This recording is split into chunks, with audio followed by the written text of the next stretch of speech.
It is now week 6 of Missouri's football season, and a change has already been made. My name is Gerald Hopkins. I'm here with the Missourian. I got all 3 beat reporters this Monday: Cal McAndrew, Emily Leiker, Wilson Moore. Emily, you've been running the beat this week. How can I say it?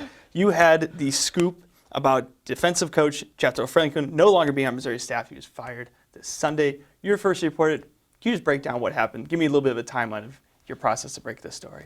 Yeah, I mean, I heard yesterday morning, like shortly before noon, I think, that Drinkwitz had been calling players, letting them know that Franklin was fired. And so from there, it was kind of just a matter of confirming that, or at least attempting to confirm it with the school. But I mean, we were pretty confident in who we had as a source, or who I had as a source. I know the players were notified in the morning, but then they also had a meeting in the afternoon to just kind of go over that. And then it was probably like about an hour after that the official word came out from the school. So Franklin is being replaced by a defensive analyst, at least in the short term.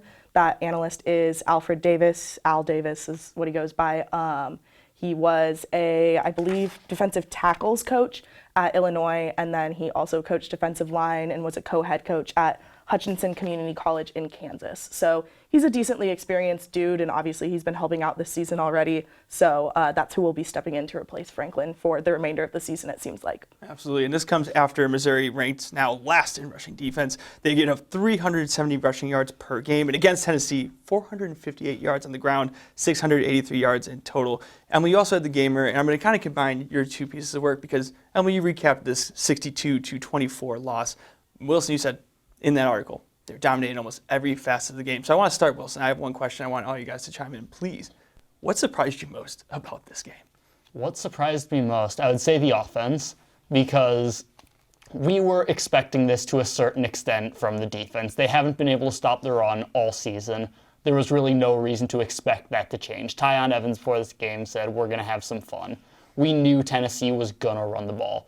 What we didn't know was that the offense was just going to come out flat. Bazelak was going to throw a 2-pick. They could just never really get going for much of the game. They pieced together some decent drives at the end, but by then, the game was over by the end of the first quarter. And by the time Missouri's offense got anything really moving downfield, was able to move the ball, the game was long over. So that's what surprised me, that the offense that has been really, really solid in the first 4 weeks just didn't show up at the beginning.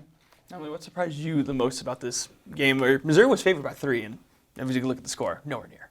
Yeah, I mean, I predicted that Tennessee was going to win the game, so I just like to pat myself on the back there a little bit. But I will say I was surprised by how much Tennessee ran up the score. I was predicting that it was still going to be a decently close game, even if Tennessee was going to come out on top. And I mean, their offense, the high tempo pace that Drinkwitz had talked about earlier in the week definitely ended up being true. They were averaging plays like every 15 seconds or something like that at one point in the game.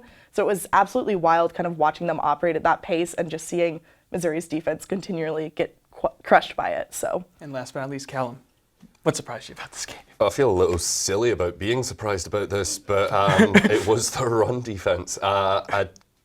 It never struck me that it could get worse than it was in the first 4 games.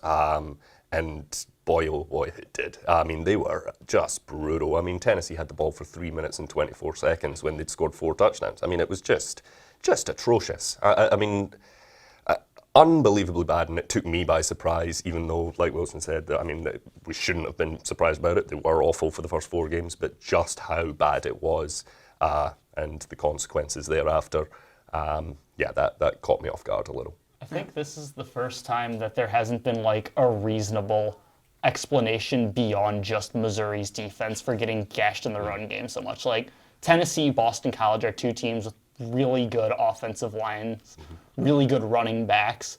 Tennessee is fine. And, they don't have the NFL prospects on the offensive line like Kentucky does, and they still just had their way with the Missouri defense. Yeah, and we talked about that defense a lot before. We talked about, maybe someone can get a better grade that Emily was giving out. Not sure about that, and we might have to go back to those report cards. Midterm grades not as nice, but Jethro Franklin flung. Oh man, F for Franklin. F for Franklin and the line he was coaching. And we were really surprised about the defense, though. At least the run defense. It's kind of something that everyone's expected. And last week, Coach Trink was like, "We don't have the panic button out yet." I think they found that one. Callum, you said, one of the reasons they might have been panicking is they couldn't find it right now. I think they found that button. But maybe there might be another panic button to find, and it'd be their bowl games. Wilson, you talked about this in the preview to this, that beating Tennessee gives Mizzou a solid chance to get to that 6 wins. But now, Mizzou has to face at least 3 ranked opponents. Texas A&M just dropped out, used to be 4, because their backup quarterback is not played up to par, some would say. Should we start looking for that panic button, or should Missouri football start looking for the other one about maybe not making a bowl game? Well, I think, the panic button is a subjective thing, and I think you can certainly make the case Missouri pushed it by firing Jethro Franklin. That's a big move to make in the middle of the season. That's a big decision to say this is such a sinking ship on the defensive line. We have to make a drastic change now. So, I mean, that's panic. That's a bad word in football circles. No one wants to be the team that panics, but what you can't deny at this point is they're making big changes. Is Missouri, if nothing else, is understanding that something needs to happen to turn this season around, because it's not just going to happen on its own. I mean, absolutely. Yeah, go ahead. Oh, I was going to chime in and say, Mizzou fans, people on Twitter are all going to say, oh, they're not surprised. Of course someone needed to be fired. But, it's not super common to fire coaches mid-season, and not even mid-season quite yet. After 5 games. So, it definitely is a bit of a surprise that they pulled that, and is indicative of the fact that they've realized that it does need to be changed, and that something is going horribly wrong at the beginning of this season. Yeah, exactly. Jethro Franklin spent 300 minutes on Missouri sidelines in his entire career. That is so fast to get rid of someone that you've just hired this year. That is so quick. They better hope that panic button fell out of his pocket on the way out the door, I think. Absolutely. And my final question from a game like this, where it almost fell over in the first quarter, is you guys look at that season as a marathon. I know I talked about it. This is a big stumble. Someone may scuffed a knee and they're trying to finish it out now. What do you take away from a game like this? Cal, we'll start with you on that. What do you take away from a game like this? I think we've kind of been over that a little bit here.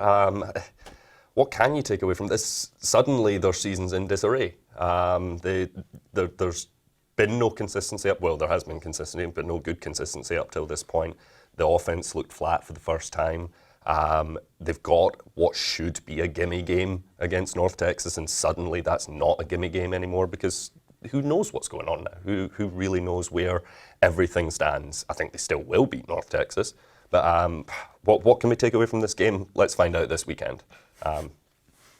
Emily, anything that you took away outside of, oh God, what do we take away? Yeah, I think we've just seen now that this Missouri team is pretty disjointed. It's pretty lifeless. The performance from the offense was the worst we've seen probably all season.